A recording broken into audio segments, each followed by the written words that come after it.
अभ्यास 40। उपाध्यक्ष महोदय, यद्यपि देखने में यह विधेयक बहुत छोटा सा है, लेकिन अपने आप में इसका बहुत महत्व है।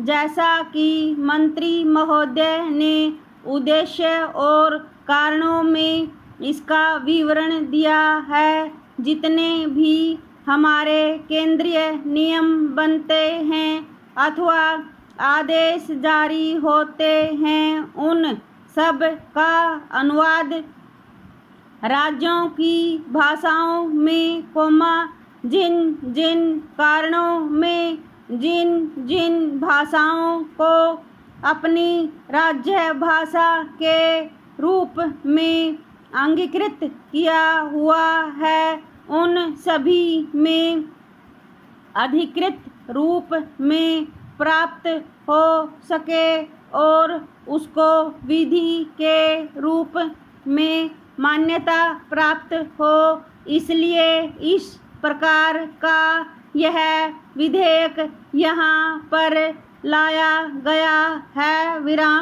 जैसा कि मंत्री महोदय ने बताया, यद्यपि वे राज्य अपनी अपनी राजभाषा में उस प्रकार के अधिनियम और नियम तैयार करते हैं, लेकिन वे अधिकृत विधान माने नहीं जा सकते और हमारे द्वारा जो केंद्रीय अनुवाद होते हैं, उन अनुवादों को भी अगर इस तरह का विधेयक नहीं लाते हैं तो वह भी प्राधिकृत अनुवाद कहे जा सकें। इसके लिए यह विधेयक लाने की आवश्यकता पड़ी। मुझे अत्यंत आश्चर्य है कि हमारे संविधान के अनुच्छेद 8 में 15 भाषाओं को अधिकृत भाषाओं के रूप में मान्यता दी है। लेकिन वित्तीय ज्ञापन के पैराग्राफ 3 में उन्होंने बताया है कि भाषाओं में वह अनुवाद करेंगे। 4 भाषाएं उन्होंने छोड़ी हैं। मैं जानना चाहूँगा कि आखिर वह 4 भाषाएं जो छोड़ी हैं वह क्यों छोड़ी हैं? उनमें अनुवाद करने की आवश्यकता है या नहीं?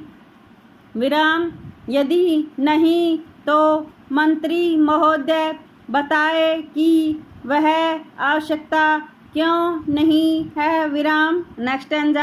मंत्री महोदय ने यह भी अपने वित्तीय ज्ञापन में दिया है कि एक व्यवस्था तो राज्य सरकारों की अपनी है, जो इस प्रकार के अधिनियमों नियमों आदि का अनुवाद अपने अपने राज्य क्षेत्र में करती है और उसके अधिनियमों नियमों और उपनियमों के अनुवाद को देखेगी और उसके बाद उसको यह अंतिम स्वीकृति प्रदान करेगी।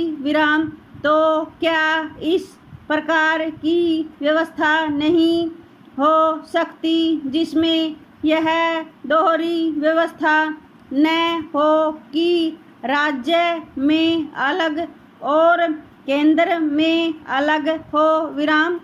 यदि हम केंद्रीय स्तर पर ही इस तरह के अनुवाद करें और केंद्रीय स्तर पर किए गए अनुवाद ही अधिकृत अनुवाद माने जाएं और फिर वह राज्यों को भेज दिए जाएं, तो मैं समझता हूँ कि दोहरी व्यवस्था की आवश्यकता नहीं होगी कि राज्य सरकार अपने यहाँ पर करें और उसको आप ही अंतिम रूप दें।